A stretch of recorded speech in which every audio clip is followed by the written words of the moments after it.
Hillary Clinton didn't do so well, and why kind of centrist formulations, Ed Miliband's leadership in the British Labour Party here isn't doing well. It's people have, for obvious reasons, had enough. They want change. They want an alternative. Sound kind of relevant to the current situation? People have had enough. Hey, it's Jordan. I am in Flint, Michigan, East Palestine, Ohio, Tumwa, Iowa. Please support the only independent outlet on the ground covering what the corporate media covers up. Hey, it's Jordan with Status Coup. There are new developments related to Luigi Mangione, the alleged shooter of UnitedHealthcare CEO Brian Thompson. Conflicting reports on whether he will be fighting extradition to New York, and new information coming from a friend of his that seemed to indicate he idolized the United Kingdom's healthcare system. Before I get to that, I want to show you just more evidence of the growing support among many Americans for Luigi Mangione. This is from Give, Send, Go, which is a popular crowdfunding platform. The goal, $500,000 to raise for his legal defense.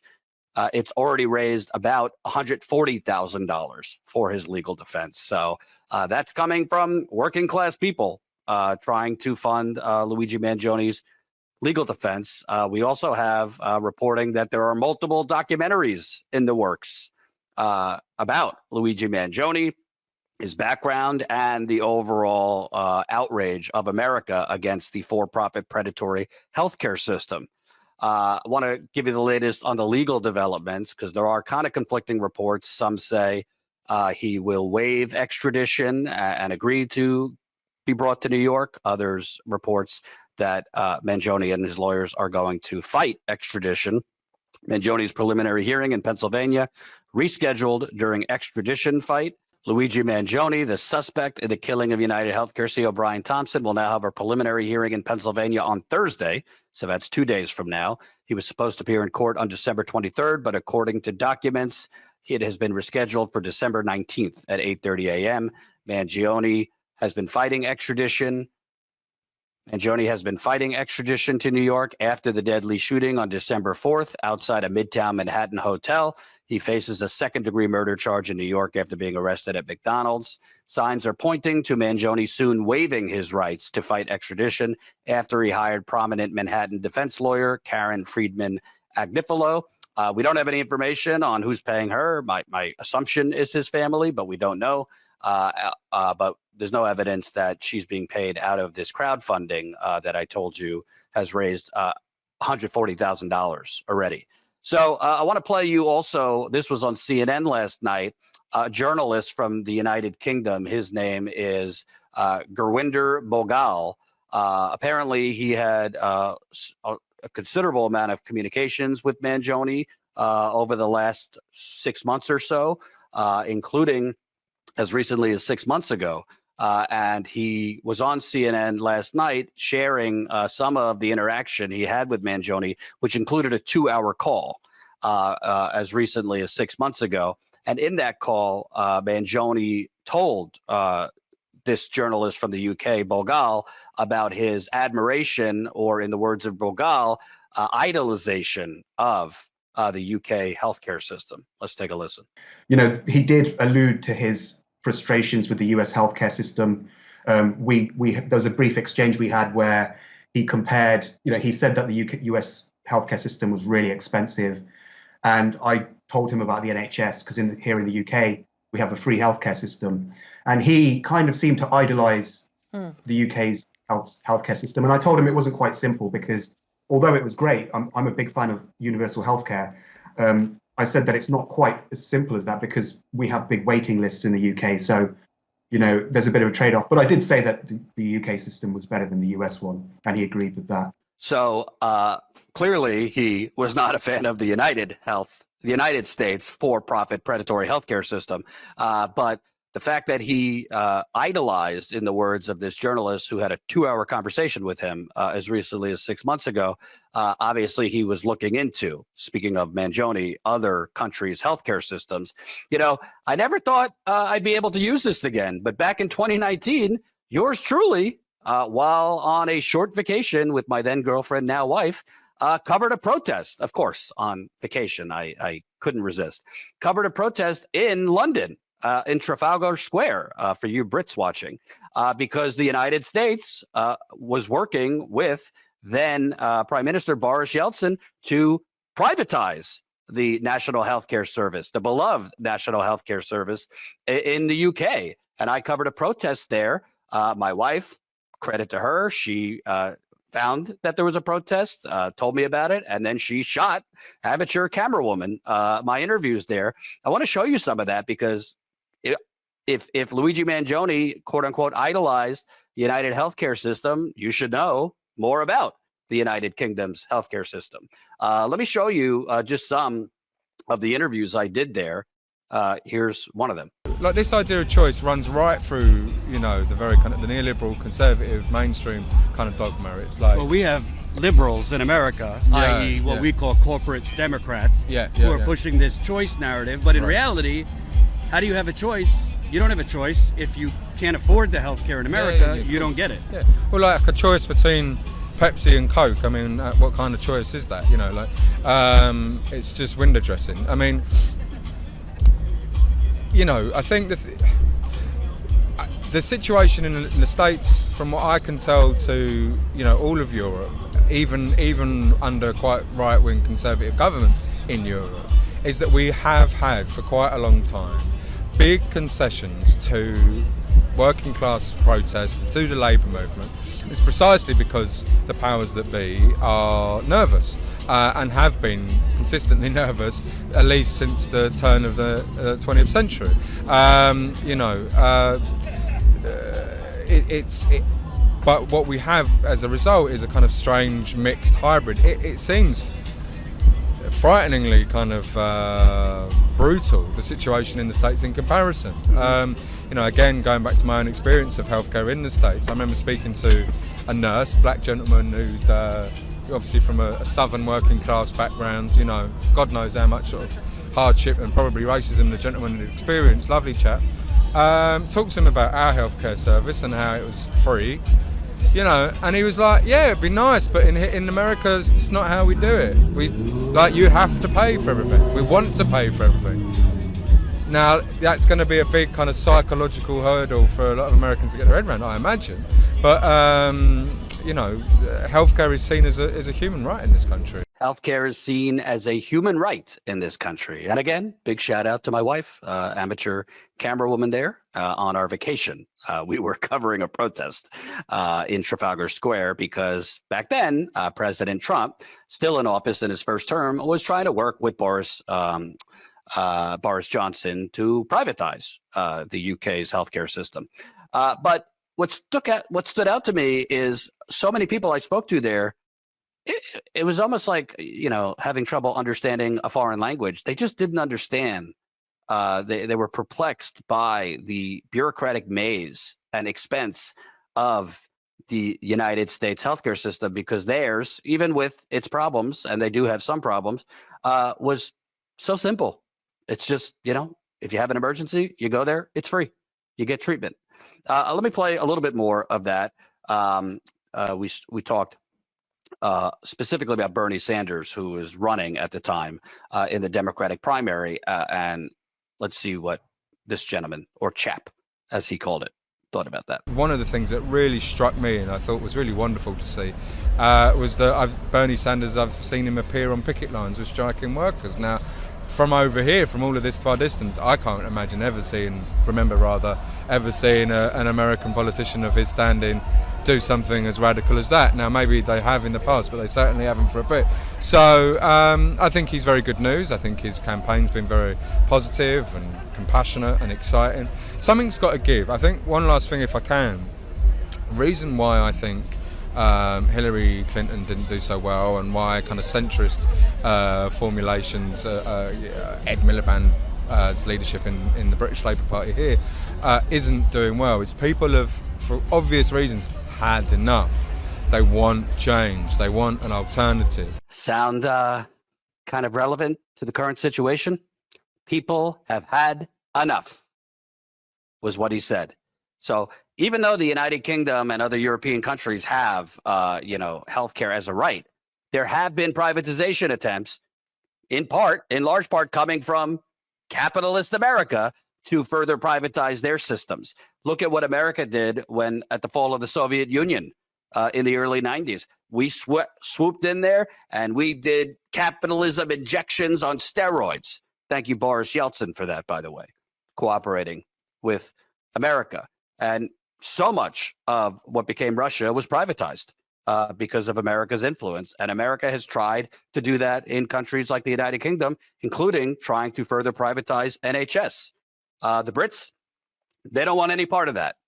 And maybe that's part of why Luigi Mangione admired the UK health system. I want to air more of that because I have the footage and we interviewed several people there, so why not?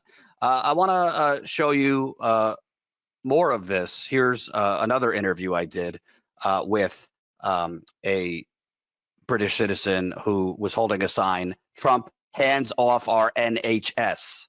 Let's play it. I'm getting a bit of a sense here that what I call the vulture capitalism in America, they're really trying to extend it to the UK and kind of get its claws in your healthcare. Tell me about why you felt it important to come out. Yeah, we're already privatizing the NHS. So I think in the last few years, about £15 billion of money has been put into private hands. Money that you pay taxes for. Well, exactly. So the fear is that once we Brexit, that Trump and U.S. interests will see this as because we'll be in a very weak position, and that they'll come over and be in able to basically take what they want. They've already hinted at that in various trade documents that have come out.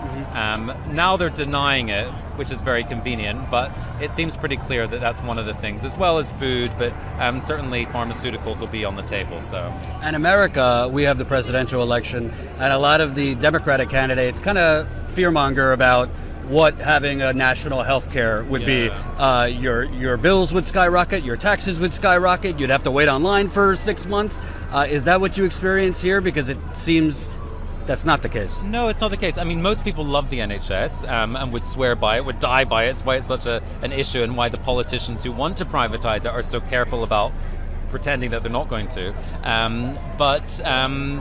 Yeah, I mean, it's something that we've had since the end of the Second World War, and it's probably the most unifying kind of factor of British public life because everything else they've managed to fragment, education, etc. But health is one thing we cling on to. That's not to say that people don't have private healthcare. Some people do, but the majority, including I would say the majority of politicians, really do depend on the national health system.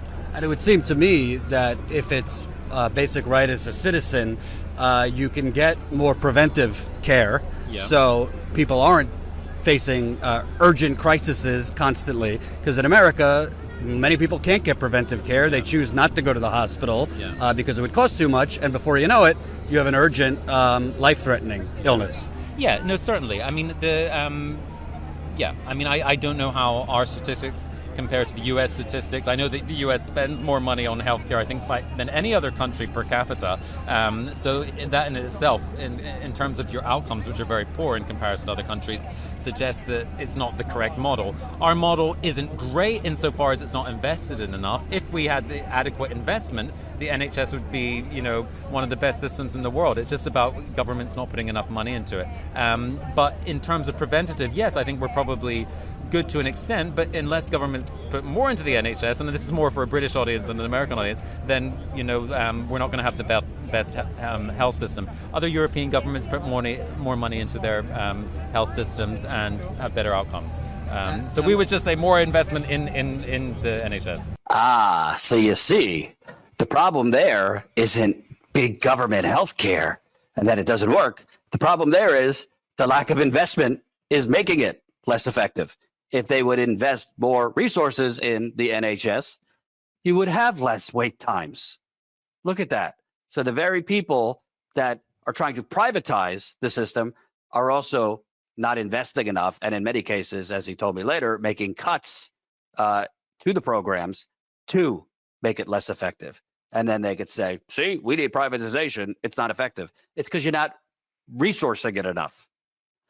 But there was more he shared that I think is very, very instructive to the current situation in America, particularly the murder of Brian Thompson and the outrage at the health insurance companies.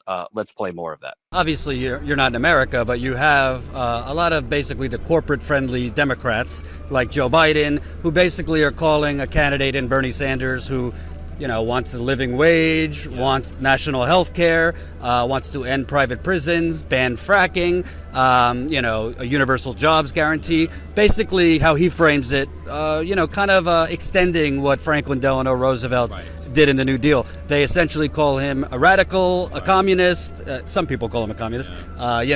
Big government. He's going to bankrupt the country. We're going to become Venezuela. To people in Great Britain, when they hear essentially somebody saying, across the board, I'm favoring policies of workers' rights.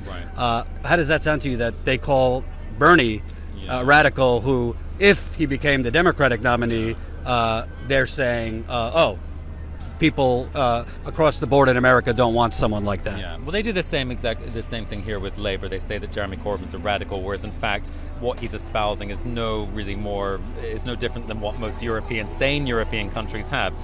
So I think it's the same with Bernie. It's just actually minimum rights, which you would expect in a developed, the States being the wealthiest country, you think, this shouldn't even be an expectation. This should just be a given. But of course, it's a way of dismissing someone. But look at when, America did best. It was after FDR brought in his New Deal, etc. That's when, you created the middle class in the United States. That's when you created, investment and growth of jobs, etc. So that's exactly what people should want. But I suppose if you don't know your history, if you're easily manipulated or whatever, then, you can be misguided. It's interesting you said that, because honestly what you just said is more informed than most people I meet in America, who, because of the polarized media in America, a lot of people don't realize that the economy was best in about the 1950s, 60s under these New Deal policies, because of stronger labor unions, tighter regulation, things like that,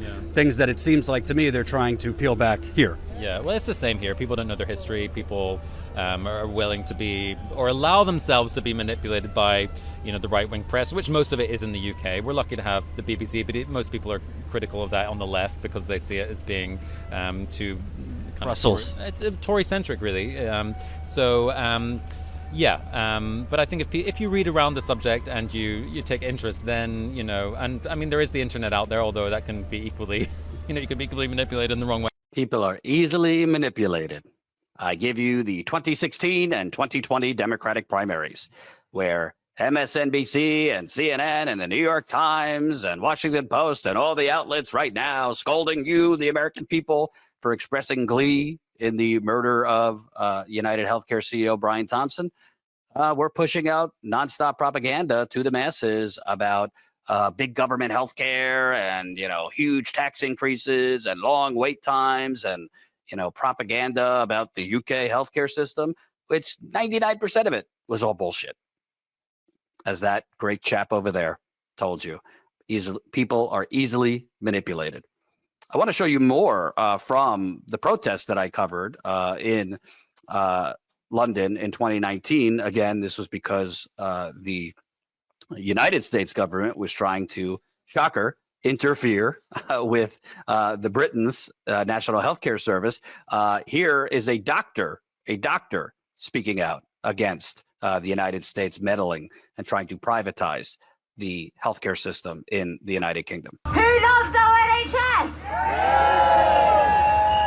So my name is Sonia Adesara, and I am proud to be an NHS worker. I am privileged to work for our socialised healthcare system, and it is my duty as a healthcare professional to stand up and fight against the destructive right-wing ideology of Tories and the Trump, who want to undermine and privatise our NHS and put the health of my patients and our NHS at risk.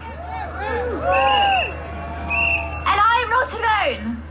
500 of my NHS colleagues and 1 million people of the British public have signed my petition to keep our NHS out of trade deals and end privatisation of our healthcare services. And why are we NHS workers so frightened of a Trump Day deal and privatization. Because we have seen the impact of what happens when private sector invades our NHS. Circa, Carillion, Hitchin, again after again, failure after failure. When profit is put before patient care, we see the destruction. We see, and it's my patients and we, the British public, that suffer the consequences. But the truth is, the Tories are running scared. That's why they tell the media the NHS is not for sale. But they also told the media that we're going to have 60 new hospitals. They were lying. They told the media that we'd have 50,000 new nurses. They were lying. So when they tell us our NHS is not for sale, do you think they are telling the truth? It's all connected. The Tories are running scared. Well, I would say the politicians and the media right now are running scared when they see this outrage, not at alleged shooter Luigi Mangione, but at the for-profit predatory healthcare system. Let me show you another clip from that protest coverage. Again, support Status Coup. We're talking $5 a month. $5 a month. That's all we ask you. I did this on vacation covering this protest. Please support us if you can. We are the only, as far as I know, the only independent outlet routinely on the ground across the globe, even in the United Kingdom in this case. Let me show you this. They are discussing destruction, war, and the imperialist carve-up of the world. And we know that war is a political decision, but so is austerity a political decision. Our National Health Service, our welfare state, our schools, our hospitals, and our public housing didn't just fall from the sky. It was working class people that fought for those things. And it is working class people coming together, united, that will fight to defend them. And I want to show you one last clip. This is from an elderly woman, soft-spoken, but I thought pretty powerful, talking about when the NHS began in the mid 20th century. She benefited from it because she had measles and was able to get free care. Do you feel very passionate about the NHS? Well, I do, yes. I got measles on the first day of the NHS. And it treated you? Of course, yes. My mother went to the pharmacy to get a prescription, and it was told she didn't have to pay. Up till then, you'd had to pay for the doctor, pay for medicines, everything. And in America, a lot of politicians say socialized medicine will bankrupt America. You have to wait online for months and months. Is that the case here? Well, you have to wait for certain non-urgent treatments, such as hip replacements and things like that. Emergency surgery is available to anybody who requires it. And do you feel with the current Prime Minister, they're open to privatization? Oh yes, he wants to sell everything off. Because they want basically to make this a lot more capitalist. That's right, yes. I was reading an article. Yes, of course. Yes, I was reading about an interview with an American pediatric oncologist who said the worst thing was not having to tell parents that their child had cancer, but telling them how much it was going to cost for the treatment. And that is certainly not something that we want here. Right. Or anywhere in that way. And my last question is, it seems to me that in Britain it's ingrained in you as a citizen that as people it's a right to health care. In America, the Republicans and some Democrats say it's not a right, it's a commodity. Why should health care be treated as a right? Well, equality of people. If you say that people are truly equal, then they're all entitled to the same rights and the same privileges. But of course, up until 1948, we didn't have these rights. But I grew up with the NHS. My generation did, and to us, it is very precious. They want to sell everything off. Sound familiar here in America?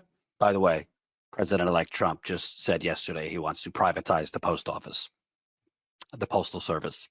What could go wrong? as he is increasingly allowing Elon Musk, the richest man in the world, not a friend of the workers, to essentially run the government. I kid you not. I thought it was important to show you those clips because there's so much propaganda out there about other countries' healthcare systems. And in Luigi Mangione's manifesto, he referenced Michael Moore, who did the movie Sicko, which is now Michael Moore made available for free on YouTube in the aftermath of the murder of Brian Thompson, which Michael Moore debunks a lot of the propaganda about other countries' socialist healthcare systems. And the for-profit predators here love to put out the term socialism because it instills fear in people, particularly older people. Well, here's the facts. The UK healthcare system is beloved, and the flaws in it are essentially because the neoliberal corporate politicians are cutting services, are cutting investment, thus causing the delays. We will continue covering the aftermath of Luigi Mangione's arrest, his court case, which he's supposed to go to court in 2 days, and obviously unfolding developments as we find out more about his personal story and what led him to do this. And we're going to continue covering the horror stories of Americans dealing with the for-profit predatory healthcare system. If you're one of them, feel free to send us your story at info@statuscoup.com. I can't respond to everyone. I can't interview everyone, but I'll certainly do my best.